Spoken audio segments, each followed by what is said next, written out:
for sure. They don't want to give. They just mention the niggas awards. They don't want us to perform. They don't. It's a bunch of old people making this decision. So why would you want a Grammy? Respect a motherfucker who got a Grammy. I ain't taking nothing away from a nigga. You are greater than me if you got a Grammy, because I don't got a fucking But I Grammy. don't think that though. No, I'm just saying. In the eyes of music, that's the most prestigious award. So I'm not like hating on the actual people who won the award. You salute them for putting in the work to even be mentioned in something that might not even be like something they even hating on. So for them to win and they hating, that's even more of a salute to them, right? I think that. Right, but at the end of the day, right, so you got to salute the people who actually made the haters award them. You got to salute the people who won, or who up for a Grammy or anything, because you made it through the haters. Right. So it's not a jab at nobody who want a Grammy. That's why I want one. That what you just said right there. Right. And my sister gave my mama 2. I at least want to give her 1.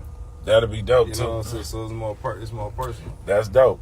See, but my thing is, now let me show you why I'm fucked up in the head. Because how I live in life, I break every single thing down to the bare minimum. I'm thinking Grammy. I'm thinking I'm falling asleep in that bitch when I was there. I'm thinking all the people on stage perform was boring. I don't like none of this shit they playing. I'm thinking they disrespect us. They don't play us on the motherfucking on the show. They always downplaying rap or whatever, and we just not getting them to show us some love and shit on some charity shit. I think fuck them Grammys. I think, man, who the fuck is the real ones who really listen to rap and can tell us who really them niggas? If you want a Grammy, would you go get the hoe? I would go get that hoe. So don't get it fucked up. Don't get it. I'm not talking down on people with Grammys. Right. Everybody who got a Grammy, salute to y'all. But yes, I would go get that hoe. I feel like I failed if I never get one, no. Right. But I'm just saying, I'm speaking on mind frame of how we got to start changing our mind frame and figuring out how to take back control of our shit, bro. Because we always trying to go to another person who not even in the culture, of the culture, caring about the culture, respecting the culture, but we want respect from them. We want to win a award. Man, we should say, fuck them people, man. Them people are disrespectful over there, man. Fuck them people. Let's turn up the BET Awards, because this is black people. That's what I'm saying. We should want a award from us more than we want an award from people who ain't of the culture. You know what I'm saying? Like, that's what we should be thinking. Like, man, we need a motherfucking BET Award. But the BET Awards done got so funny, they done paid for shit, and motherfuckers done probably paid for awards that they done probably lost. Niggas that really put in work probably went in there and got disrespected to the point where they don't even want to go no more. The big dogs don't even want to go no more. So they probably fucked their credit up with a lot of people, man. But we need to get our shit back in order or start a new one and figure out how to be, like, the source mattered, bro. Like, the source was, man, we thought 5 mics, we believed them. I know it was really New York-based shit. They ain't really give a fuck about the South like that. But we believed them, like, man, this got 5 mics. That motherfucker a classic for real. We thought if it had 5 mics, it was a guaranteed classic. You know what I'm saying? We respected that. We respected the award of 5 mics. You was around with that? Oh, you was too young. Nah, I was wrong, bro. Yeah, so we need that. You know what I'm saying? We need that. That's what I want. That's how my mind think. You know what I'm saying? That's what we got to figure out how to get back to, man. We got to get back to that, man. You know what I'm saying? And that's how we should be thinking. We got to stop trying to want awards from people who really don't fuck with us. BET ain't black on either. God damn. Why you remind me, boss ladies?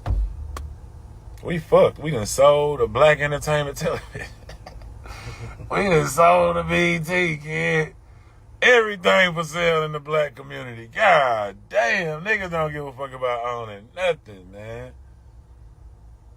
We can't even go to BET and get an award for BET because these ain't even black people who own it.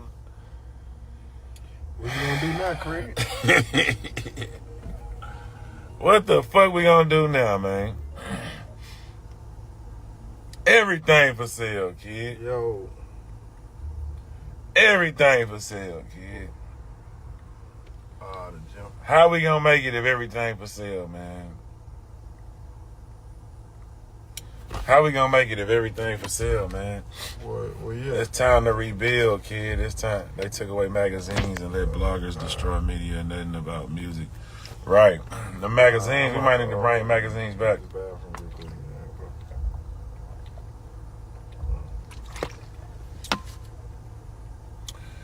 I ain't got time to be starting no award shows. Y'all barely fuck with me, man. Y'all be having me on here. Y'all be tearing me down. Every time I do some positive shit, y'all don't even promote it. Every time I say some dumb shit, y'all have me viral. I'm done with y'all motherfuckers.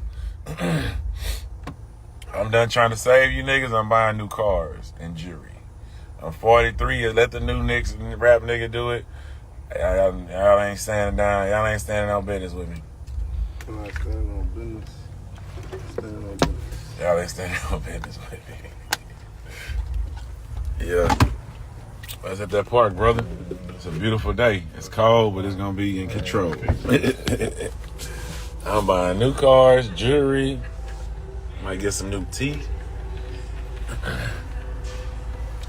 I don't know. Shit like that, man. Your son say you always watching Slim Thug. Hopefully you learning something. Hopefully this like going to school, man. I know we ain't got a lot of followers. I know niggas with the juice be thousands of motherfucking people watching. We giving out medicine on this whole, man. We talking about real shit and getting better. A lot of niggas don't want it. That's what you have to realize too. Stop wasting your time trying to save people who don't want to be saved. Just like my boy Project Pat say, don't save her. She don't want to be saved. That could be your children. That could be your family. That can be your friends. That can be your girl. Whatever it is. A lot of people ain't willing to put in the work to have everything. They cool where they at and they just want handouts and they settling for that. And cool, leave them where they at with that. Leave them. Stop wasting your time on your no telling how many days you gonna be here trying to pull motherfuckers up all the time, waiting on motherfuckers, trying to save motherfuckers, man. Listen, man. Everybody has to be accountable for themselves. Everybody, you gotta have it in you. If you ain't got hard work in you, then you're not gonna have a lot. I don't give a fuck what I got. Straight like that. If you don't work hard, you're not gonna have a lot of shit like Slim. I don't give a fuck if you my child. I don't give a fuck if you my whatever. You know what I'm saying? If you're not working hard as me, you're not gonna have a lot of shit like me. So that don't fall on me as Slim Thug with money to buy my kid a bunch of shit, give my family members a bunch of shit. If they not standing on business, then that's what they choose to do in life. You know what I'm saying? This is all shit that's slowing you down when you could have been taking them daily steps towards your motherfucking goals. You could have been putting in this daily work and making your life change right now. Because one day you're going to snap out of the warp zone, hopefully. One day you're going to snap out of it. Just think about it. Let's talk about your life and my life. Let's think about how many times we wanted to do some shit, right? And we procrastinated. We sat there and bullshitted on it. We said, man, I want to do this shit. We thought about it. We wasted like 5-6 years, could be 10, just thinking about the shit. When we finally did it, we've been seeing the love, the money, whatever the fuck it may be. When we finally decided to make a move on the shit and do the shit, we start seeing the gain from the shit down immediately. Oh, man, we getting this money, man. This shit coming in. This shit working. We doing this here. We doing that there. We doing that there. How many times this happened to all of us? Y'all hear that clapping? Huh? Y'all hear that clapping out here? Ooh, that was her? Yeah, that was her. Doing them jump ropes? I did. She been doing them jump ropes. They been clapping out here. God damn. I can hear it through the window. Hey, get at the real estate lady, man. Real estate. She'll walk around the house in them tights. Yeah. Right, yeah. You want to hit it while you jump rope? I don't know. Nah, you not ready. Down. It's a T-Boy indica. Yeah, you can read it first. Read what it say. That's what it do. Giggly blissful. We ain't trying to encourage you, but yeah, if you want to. Yeah. I'm trying to be bad for long. Yeah, but What the fuck I would say? My boy Mr. Inner City say he want to work with G. Look, what the fuck is you waiting on? Yeah, but that's life though. Think about how many times you procrastinated and finally did some shit and was happy with the outcome, made some money, shit was cool. That's what you got to snap out of, that time frame of procrastination. Just using it as an analogy, I realized that worked out in life. You ever wasn't about to go and went? Right. You know what I'm saying? Right. Like, even man, just to a party. Man, I ain't even got time. I ain't prepared. I ain't this, and end up jumping on that plane and landing and having the time. You know what I'm saying? I look at little signs like, nigga, just go do that shit. Right. And that's what you got to put. That's what make winners right there. Just get up and go. That's what taking the risk make winners. Nike made millions of dollars. Just do it. Just doing it. That's what I'm saying. Just do it. So, like I say, those was the levels of inspiration I saw that made me get to where I'm at today. If you look at my apartment right now, Nigo showed me he had a penthouse and a house. I got a penthouse and a house. I got Versace in my shit. He had Versace in his shit. No telling how much Pharrell inspired me on different shit. No telling how much to this day my homeboy Chi-Town inspired me. R.I.P. Sleep Dog. Just not even outside of them, other rappers inspire me all the time. You know what I'm saying? Shop partner. Yeah, sleeping shop. They sleep from Shop too. Nah, sleep from St. Louis. But yeah, so this is the mind frame you must adapt to be whatever you're trying to be in the world, man. You gotta stop hating. You gotta stop being jealous. You gotta stop trying to even trying to over rush your time, and just be willing to put in that daily motherfucking grind. Chameleon inspired me, how he got out of rapping and making millions off investing. He always been smart. He was ahead of us when the internet came. He already knew he had a following, created he was getting money like we was getting, how we had to drive everywhere. Chameleon wasn't even leaving the crib. He was mailing all this shit out from his internet following. We ain't even understand that shit, man. We ain't even understand that shit at the time. He was ahead of us. Being smart, ahead of niggas. So I understand why he at where he at and whatever he doing. You know what I'm saying? So yeah, everybody, inspiration and working together. Think about all the shit I got from working with people. Still tipping. Me, Mike Jones, and Paul Wild was 3 Houston people who never had clout like that. We got together and took over the world. A lot of niggas have people they can work with right down the street and be a movement. Movements move faster than, you know what I'm saying, working alone a lot of the time. Think about all the times I worked with somebody and did great things. It's that networking get you further. Exactly. The Done, how we got together. We could have been on some Southside, Northside shit forever, been on some dumbass shit. We making classics. Think about me and Zero had beef. Think about how many hits we made because we had to be grown men and get our shit together and move on. And look, think about how many hits me and Ro got. You know what I'm saying? Just that alone. You know what I'm saying? Think about that.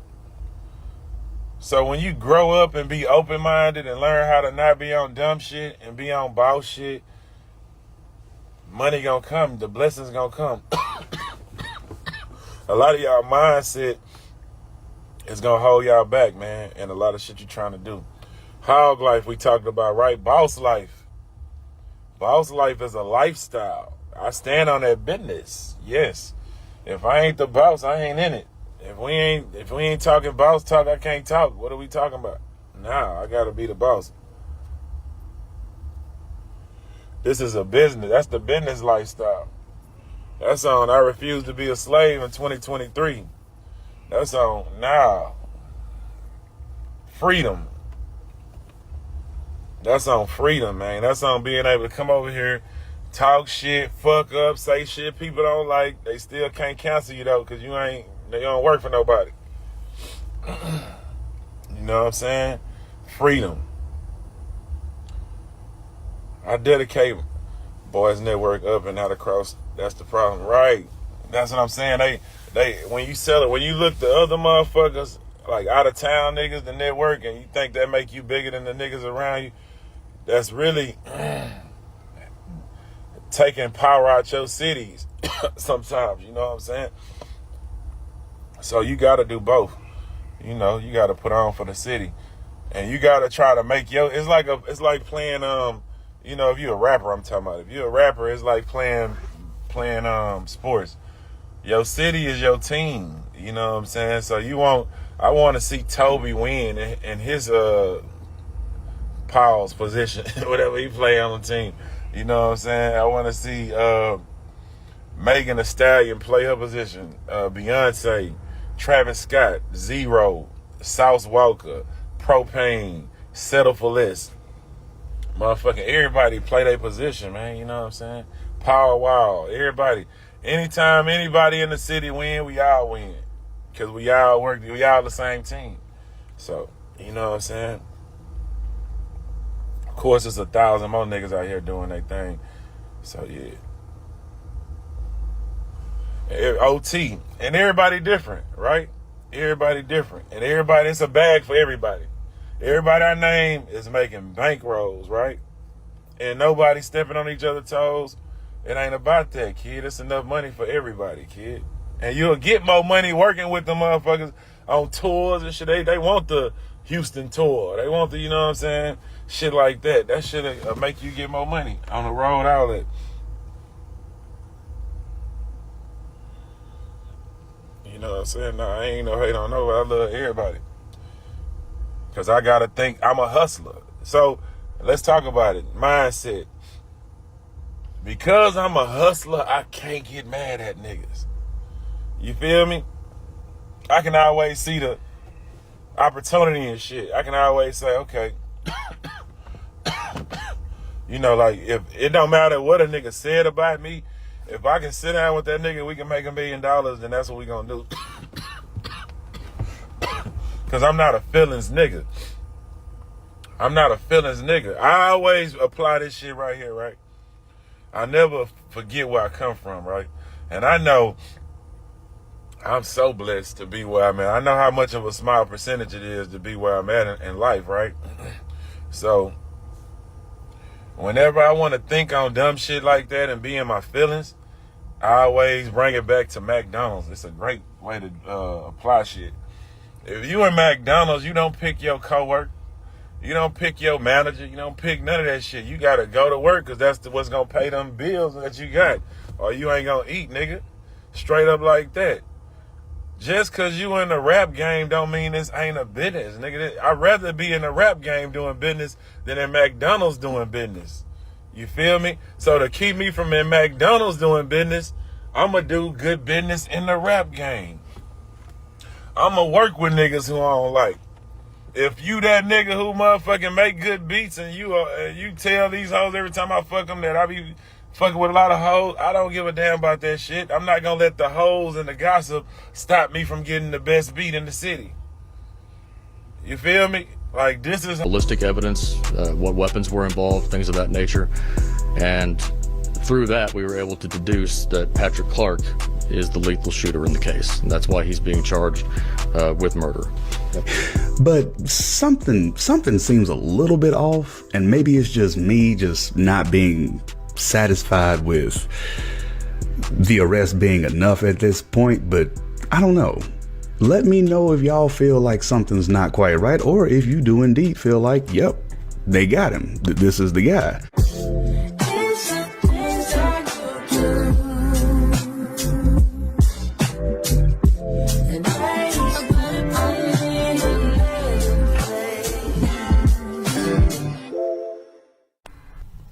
And again, yeah. So, just in case there are any that are, well, living under a rock, as that one guy said in the comment, and he can himself also, you can crawl back under it yourself there, player. I told you I will snipe at y'all if you give me the opportunity. Anyway, if you have been living under a rock and are a little confused as to why people are going after J. Prince, allow me to read for you a slight catch up article, if you will.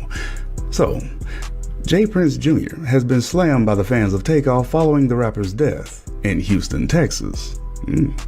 The incident happened during a dice game involving Takeoff and Quavo, which led to an argument and the ensuing chaos, and Takeoff was shot. However, videos from the incident went viral, with fans believing that J. Prince walked past Takeoff's body. He was slammed by Takeoff's fans for leaving the spot while Quavo was asking for help. I mean, not gonna lie, let's just say that's true. I can't blame anybody for having some feelings about that.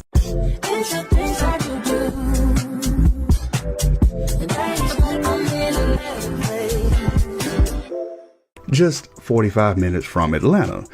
Why is that relevant? Well, of course, because who is Finesse signed to? Yeah, got you there for a second, didn't I? Because frankly, I can see both sides of it, just like everything else. I can see where people are saying, nah, man, J. Prince he's got a magnifying glass on him right now in Atlanta. And you don't want to show this clothes that everybody knows you're going to be at. I can see why people would have concerns for him as an artist, not to say that he had anything to do with anything that happened, because that is not what anybody is saying whatsoever. But for his own safety, because the world is crazy like it is, there may be some merit to that logic.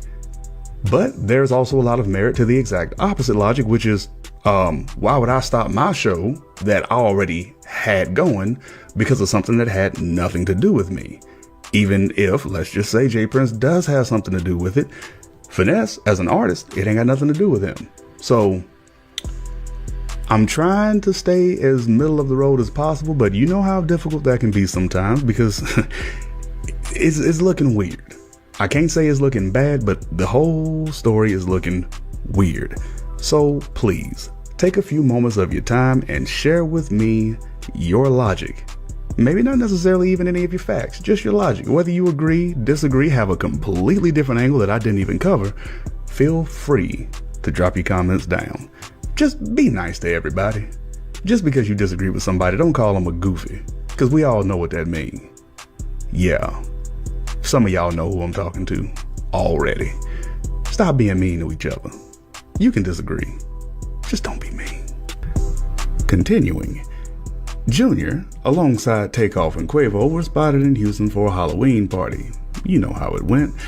Quavo also posted a video on his Instagram story where he was seen in a convertible car with Jazz Prince and two other individuals. Junior also shared a few screenshots on Instagram and mentioned that Quavo, No Cap, and Shakira Stevenson were off to a bowling party. I know you've heard that part by now. But Prince Jr.'s act of walking past Takeoff's body is the part that wasn't very well received by the public, and they reacted to the same on Twitter. Reading a few comments like these: J. Prince Jr. got a bad case of wrong place, wrong time. Or do he? Wrote one person. Others had this to say: that video of J. Prince Jr. coldly walking past Takeoff and exiting the venue is haunting. Everyone in Houston has looked the other way to their organization for damn near 30 years. People, not those in the industry, are finally speaking out about how grimy them dudes are. Big words. Takeoff is going to be remembered as a legend. J. Prince Jr. is going to be remembered as a snake. Felt like they meant that one. Another one. J. Prince Jr. walked out of his own party, passing up his dead invited guest Takeoff with no emotion, right outside, like nothing, with his crew. I'm not buying that this was random anymore, if everything I've learned so far is true. Okay. Following the shooting incident, shared a statement on his Instagram story which read, "I never like to hear about things like this happening anywhere, especially in my city, and to my family. When I got woke up with a call about this, I couldn't believe it. I'm with you, my brother, at Quavo Huncho. Prayers to all who are hurting, RIP." Senior would also go on to make an extensive statement shared on Instagram, alongside a photo of the late Takeoff. And he is looking to set the record straight after rumors spread when Quavo and Takeoff were spotted hanging with his son, Junior, of course, before the shooting. And that statement reads, "The Prince family would like to send our condolences to the family and friends of a beautiful soul. To Houstonians and families around the world, this one breaks my heart because Takeoff was a brother, a son, a role model, and God-loving human being."